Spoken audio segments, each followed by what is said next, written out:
1947 की आजादी के बाद भारत को सिर्फ जश्न नहीं, जिम्मेदारियां मिली थी।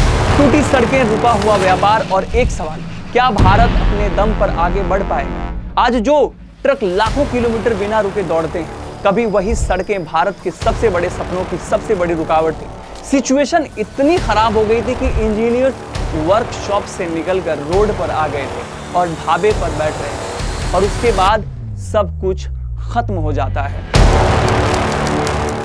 1947 की आजादी के बाद भारत के सामने सबसे बड़ी चुनौती थी खुद के पैरों पर खड़ा होना। देश नया नया आजाद हुआ था, इंफ्रास्ट्रक्चर कमजोर था, रोड्स टूटी हुई थी, ट्रांसपोर्ट सिस्टम बिखरे हुए थे। खेती से लेकर इंडस्ट्री तक हर सेक्टर को मजबूत लॉजिस्टिक्स की जरूरत थी। उसी दौर में कुछ इंडियन कंपनीज ने सपना देखा कि भारत सिर्फ कंज्यूमर नहीं, निर्माता भी बनेगा। इन्हीं सपनों में से एक नाम था महिंद्रा। शुरुआती आसान नहीं थी। आजादी के बाद रॉ मटेरियल की कमी, टेक्नोलॉजी का अभाव और स्किल्ड मैन पावर की स्कार्सिटी आम बात थी। महिंद्रा ने पहले ट्रैक्टर्स और यूटिलिटी व्हीकल से अपनी पहचान बनाई। गांव, खेत और उबड़ खाबड़ इलाकों में महिंद्रा का नाम भरोसे का सिंबल बन चुका था। लेकिन कमर्शियल ट्रांसपोर्ट की दुनिया एक अलग ही मैदान में थी। पैसेंजर व्हीकल से हैवी ट्रक्स तक का सफर महिंद्रा के लिए बिल्कुल भी आसान नहीं था। ट्रक सेगमेंट में एंट्री लेना एक बोल्ड और रिस्की डिसीजन था।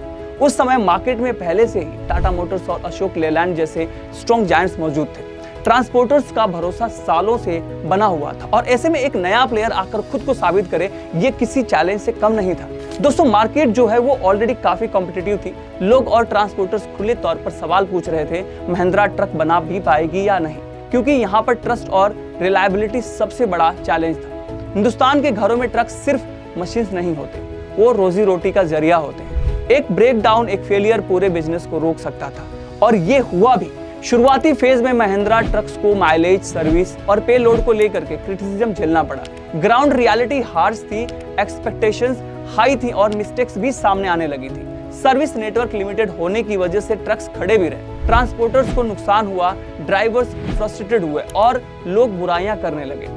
दोस्तों, ये वो मोमेंट था जहां कई ब्रांड्स पीछे हट जाते हैं, पर यहां महिंद्रा पीछे हटने की बजाय ग्राउंड पर उतरने का फैसला करती है। जो इंजीनियर्स वर्कशॉप्स में काम करते थे, वो एसी से निकलकर हाईवेज और ढाबे तक पहुंच गए। ड्राइवर से डायरेक्ट बात करके जाना कि कहां और किस तरीके की प्रॉब्लम आ रही है। फ्लीट ऑनर्स की कंप्लेंट्स को उन्होंने सुना, और इसके बाद हर फेलियर को डेटा की तरह ट्रीट किया गया, और कंपनी ने माना भी कि गलती हुई है, और वहीं से सुधार की प्रक्रिया शुरू होती है। और यही वो बात थी जहां पर महिंद्रा बाकी ब्रांड से अलग साबित हुआ। कंपनी ने फीडबैक को इग्नोर नहीं किया, बल्कि उसे सीरियसली लिया। इंजीनियर्स ने रीडिजाइन करना शुरू कर दिया, पूरे सिस्टम को इंप्रूव किया गया, और बस यहीं से कहानी का पॉजिटिव टर्न शुरू होता है। महिंद्रा ने समझ लिया था कि ट्रक मार्केट में सिर्फ प्रोडक्ट नहीं, प्रॉमिस बेचना पड़ता है। और आज ब्लाजो और फ्यूरियो जैसे मॉडल्स के लॉन्च के साथ महिंद्रा ट्रक्स ने अपनी बहुत तगड़ी पकड़ बनाई हुई है। फ्यूल एफिशिएंसी महिंद्रा की पहचान बन गई। मोर माइलेज, मोर प्रॉफिट का थॉट ट्रांसपोर्टर्स को कनेक्ट करने लगा। जो सवाल पहले उठते थे, वही लोग अब रिकमेंड करने लगे। आज महिंद्रा कमर्शियल व्हीकल सिर्फ एक ट्रक मैन्युफैक्चरर नहीं है, बल्कि एक स्ट्रॉन्ग और ट्रस्टेड कमर्शियल व्हीकल ब्रांड बन चुका है। दोस्तों, एक ऐसा ब्रांड जिसने मिस्टेक्स से सीखा, क्रिटिसिज्म को फ्यूल बनाया और पेशेंस के साथ मार्केट में अपनी जगह बनाई।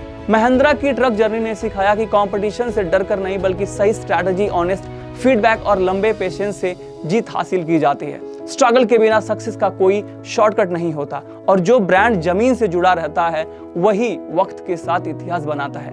आप कौन सा ट्रक यूज करते हैं? आप अपने ट्रक का नाम कमेंट करके बता सकते हैं। वीडियो को लाइक करें और ऐसी और वीडियो के लिए चैनल को सब्सक्राइब करें। मिलते हैं आपसे नेक्स्ट वीडियो में।